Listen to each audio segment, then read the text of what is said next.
مرحبا بكم مجددا. يشهد الإنتاج التلفزيوني والسينمائي في الجزائر وضعا متدهورا مقارنة بفترة السبعينات والثمانينات من القرن الماضي، فقد شهدت تلك المرحلة انتعاشا في صناعة السينما، وحصدت الأفلام الجزائرية على العديد من الجوائز كجائزة السعفة الذهبية بمهرجان كان عن وقائع سنين الجمر عام 1975 للمخرج محمد الأخضر حمينة وسيناريو الروائي رشيد بوجدرة. ويتفق معظم النقاد وأكثر المتتبعين للإنتاج الدرامي والسينمائي في الجزائر على أن الخلل الأكبر موجود في كتابة السيناريو، باعتباره مشكلا مهما في لغة فنون التمثيل أقول، كما أن غياب أهل السرد عن كتابة السيناريو أدخل الإنتاج السمعي البصري في الجزائر في وضعية كارثية. ولهذا نستضيف اليوم في برنامج الموعد ويكاند كل من كاتب السيناريو محمد شرشال ومدير مؤسسة جرين لايت كايدر سامي. أهلا بكما. سيدي، نبدأ نقاشنا هذا. لماذا السيناريو في الجزائر يتدهور يوما بعد يوم؟ يعني حكم قاسي يعني نوعا ما. يعني السيناريو في الجزائر متدهور، وأنا أظن المشكلة لا تكمن في السيناريو بحد ذاته أو في الكاتب السيناريست بحد ذاته، إنما تكمن في غياب عدة عوامل صناعة محترمة، صناعة سينمائية محترمة. يعني حقيقة فيه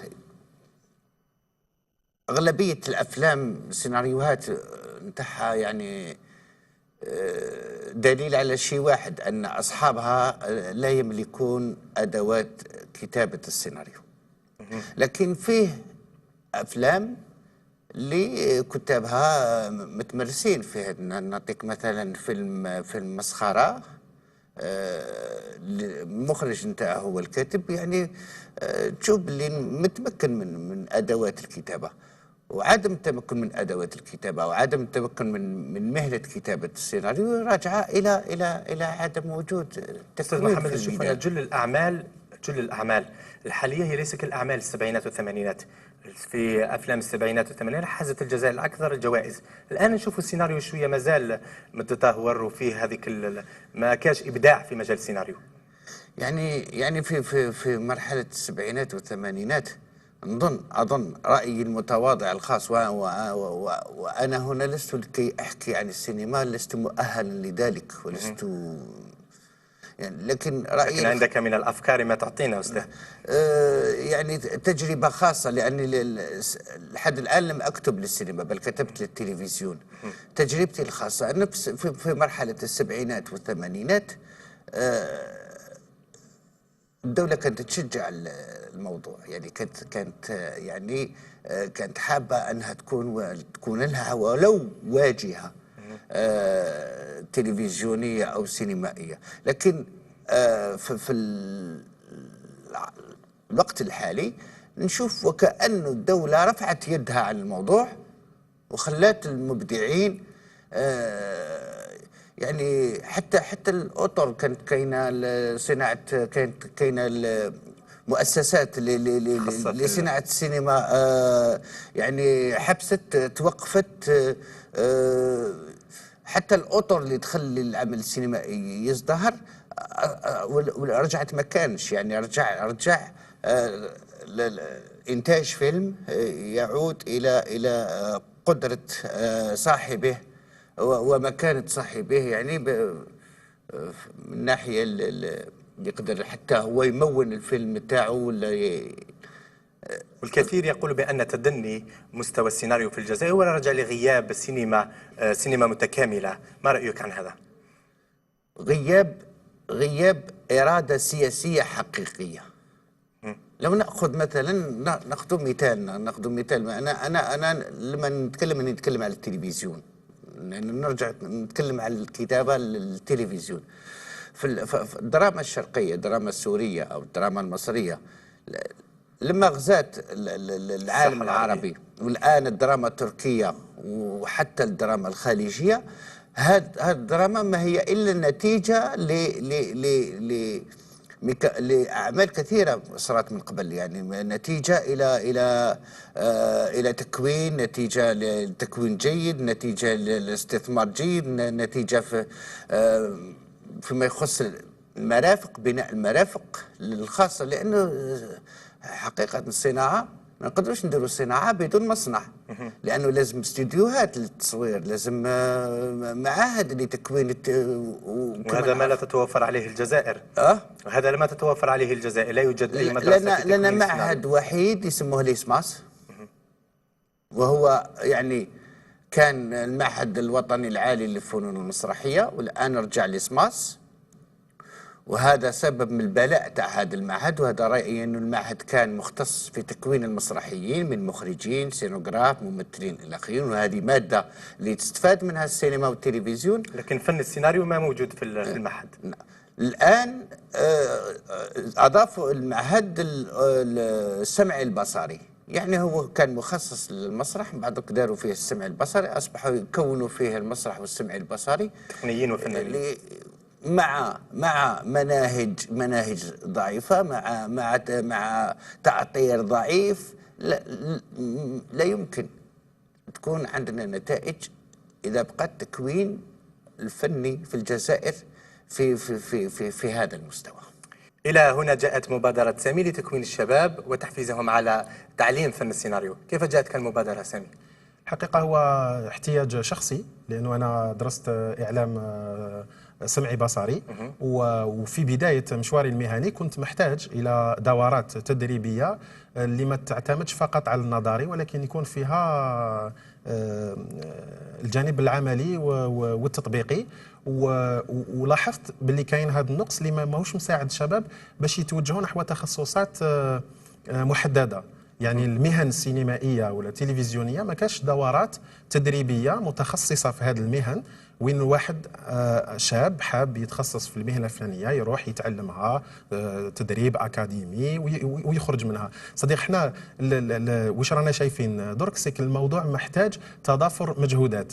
إذا كان بالك كاين نقص في المعاهد ولا في المدارس التكوين تابعة للدولة، الخواص ما لازمش يقعدوا يتفرجوا، وحتى الشباب اللي محتاجين هذه الدورات ما لازمش يقعدوا يتفرجوا. يعني المبادرات لازم تكون متنوعه، مانيش نقول باللي ما كاش مبادرات، كاين جمعيات اللي راهي تحاول تنظم جمعيات سينمائيه ولا مسرحيه ولا تنظم تظاهرات ورشات تدريبيه، لكن محتاجين الامر يزيد شويه، خاصه دركا مع الانفتاح في السمعي البصري في مجال الاعلام.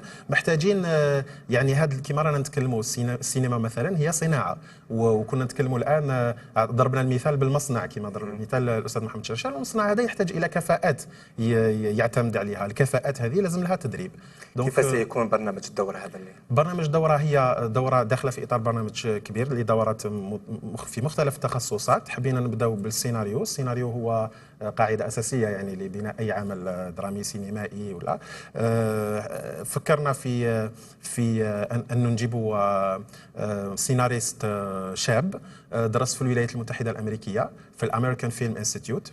الامريكان فيلم انستيتيوت هذا في عام 2011 صنف المعهد الاول عالميا في تدريس كتابه السيناريو. فقلنا احنا نعتمد على منهجيه التدريب في هذا المعهد، ونحاولوا نستفادوا منها هنايا في الجزائر، اضافه الى خبرته كسيناريست في افلام الشباب وافلام الكوميديا في بلده مصر. البرنامج راح يكون على 4 أيام، دورة مكثفة، ولكن يسبقها تحضير مكثف عبر الانترنت. وأين المتدربين الناس اللي راح تسجل نفسها راح تكون في تواصل مستمر مع المدرب قبل ما يجي. كي يجيو في خلال 4 أيام راح يكونوا يتعرفوا وشكلوا فريق عمل وراح يبداو يشتغلوا مع بعضهم.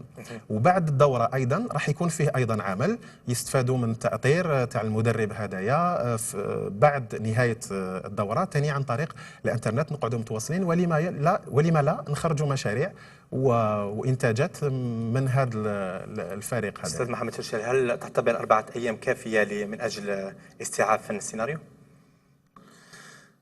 هي حقيقة هي 4 أيام غير كافية، لكن هذه الدورات هذه مهمة جدا، مهمة جدا. يعني كان لأنه الإبداع حقيقة الإبداع ما نتعلموش. الكوتي ارتستيك، الكوتي كرياتيف كاين في الانسان، في الكاتب. ما عنده ماشي اي كاتب يقدر يكون سيناريست، ماشي اي كاتب يقدر يكون ان اوتور دراماتيك، سينو ماشي كل اللي يعرف يكتب يقدر يكتب فيلم. يعني كاين هذه الدورات انا نشوفها مهمه جدا رغم قصر ايامها، ولكن لما توضع الكاتب او الموهوب على الطريق الصحيح وتخليه تعطي له ادوات للبحث وادوات لكشف اسرار هذا العلم، نظن هذه فائده. يعني في العالم كله كتاب السيناريو ما يعني اغلبيتهم ما همش متخرجين من مدرسه معينه علمته يكتب السيناريو، يقدر يدخل من يتخرج من مدرسه فنيه، تعلم واش هي لا كونستركسيون دراماتيك، تعلم شنو هو لو لونغاج دو لا كاميرا، تعلم هل في شنو مقاربه لكن بين الابداع يجي من عند الكاتب الويمام، هو اللي دونك بون 4 جور اوني غورمون، احنا ماذا بينا لو كان فيها 10 ايام 15 يوم باش مي كل مبادره فيها الخير، كل حاجه فيها الصلاح باش نتقدموا لقدام، باش نمشوا، باش نطوروا في رواحنا. هي مبادره مليحه. استاذ محمد، نشوفوا باللي في رمضان يكثر الانتاج، ونشوفوا باللي النص يكون هزيل. ما رايكم انتم ككتاب سيناريو في هذه الواقعه الاليمه؟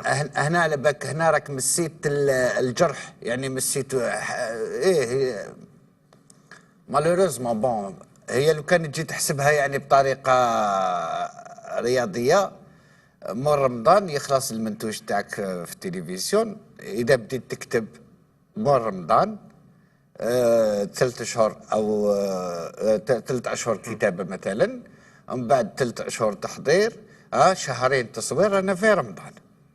يعني اللي خدينا الريتم هذاك، هذه من ناحيه، لانه مثلا في تعاملي مع التلفزيون، لا نبداو الكتابه بعد رمضان، نبداو العمل على المشروع بعد رمضان، نلحقوا في رمضان. بون الكل يتهافت على رمضان، وعلاش رمضان؟ وهذا مشكل. وعلاش؟ باسكو رمضان التلفزيون الجزائري سكري، داخل في العوايد تاع رمضان، يمشي مع الشربه. ما لازم ما تقدرش، سيتي نوستالجي، سي كوم سا لي زالجيريان هكذا، يحب يسمع القران او يقرا القران او يأذن، تشوف. دونك الناس المبدعين اللي يخدموا في الحقل تاع التلفزيون ماذا بهم يفوتوا في البرايم تايم، وهذه مع هذه كشغل سي ليجيتيم، كل واحد يضرب على باش يفوت فيها برايم تايم انويال. سي رمضان عندنا قضيه يكتروا هذوك الاعمال السطحيه اللي نسميهم انا، الاعمال اللي نعتبرها ما تحترمش المشاهد الجزائري. هذه هذو اللي يخدموا صح على رمضان، لان تخدم عام كامل باش توصل في رمضان تقدم منتوج ربما، بصح باش الشهر قبل رمضان تكتب سلسله تاع 30 حلقه وتصورها وتمونطيها والى اخره وتبعثها للجمهور، هنا فيه استسهال اللي يضر لانه راح يراجع، يخلي ذوق الجمالي عند المشاهد يتراجع، ونبقاو في سطحيه الاعمال هذو. هذه الاعمال هذو كثيره، وفي كل ابداع ولا يوجد، وفي كل القنوات الجزائريه. احنا قلنا العام هذا القنوات الحره هذه كشغل عامها الاول رانا بعدنيش خلوها تتعلم كذا، ولكن نفس الاشكال. انا لاحظت ملاحظه من خلال العام من معاينه القنوات هذه، وان شاء الله ما تكبوهاش، تكبوها. نقول اطلس تي في تسونسيري. شفت باللي لا بليبار تاع لي تيليفزيون هذا العام مشاو على خطى التلفزيون الجزائري اللي كانوا ينتقدوا في ردعته، مشاو على خطاه بنفس الاساليب وبنفس الاعمال وبنفس الوجوه وبنفس الطريقه. يعني هاو الخطر. الامور سهله. اذا يقول لك احنا المثل تاعنا يقول اللي يحب يربح العام طويل، العمل التلفزيوني باش يكون ناجح لازم ياخذ وقته من النضج تاعو. ما هي اخر الاعمال اللي قمت بها العام السابق؟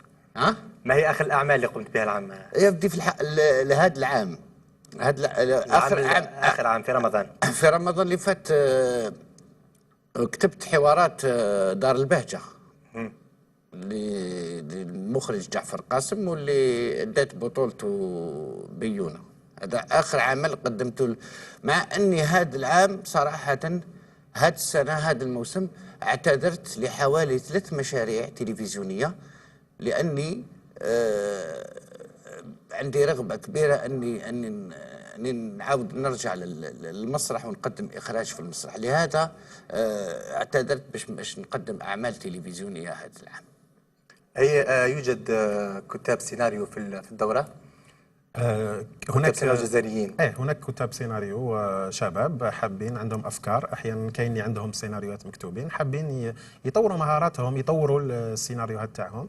وماهيش الدوره الوحيده، يعني كاين دورات اخرى وين متخصصه ايضا في السيناريو، وين يشرف عليهم يجيو بسيناريوهات مكتوبه ونحاولوا نطوروها مع بعض. لكن كما قلنا يعني محتاجين عده دورات وراء بعضها، يعني ماشي فتره تاع 4 ايام هي اللي رايحه تحل مشكله السيناريو وعلى في مشكلة الجزائر. الحلول نروح نشوفوا استاذ محمد على الحلول المقترحه للنهوض بالسيناريو في الجزائر.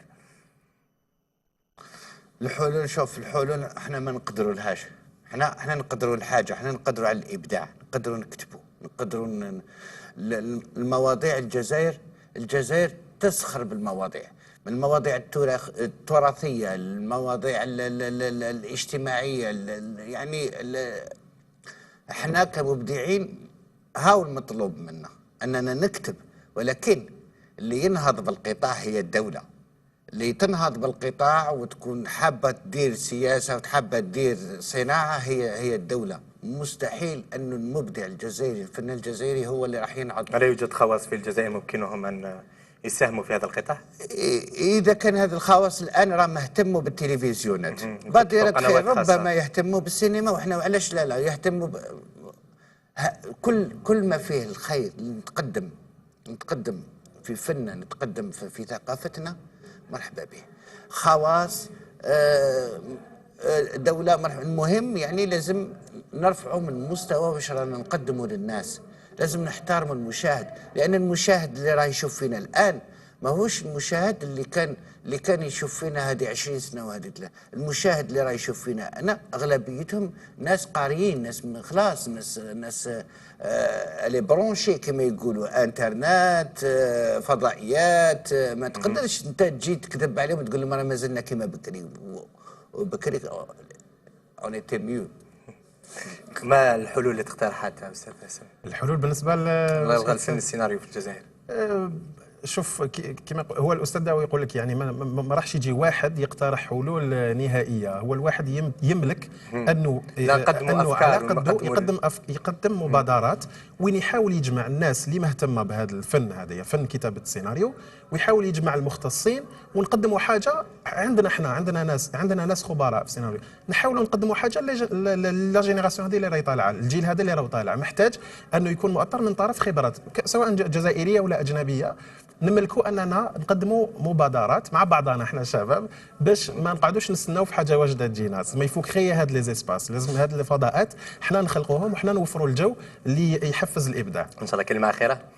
الكلمة الأخيرة، إذا كاين ناس مهتمين بالدورة يتواصلوا معنا، إذا كان ناس خبراء مستعدين أنهم يجيوا يمدوا الخبرة تاعهم والتجربة تاعهم والكفاءة تاعهم للشباب يتصلوا بنا أيضا. احنا حابين نوفروا فضاء وجو يسمح بتبادل التجارب والأفكار ويسمح للشباب أنهم يتعلموا مختلف. كلمة أخيرة محمد فشال. واش نقول باللي كتابة السيناريو ما هي لا حرام ولا ممنوعة. الكل راغب في الكتابة. هاوليك الأوراق قدامه وهاوليك القلم قدامه. طلب بسيط برك، أن الناس ما تستسهلش الموضوع.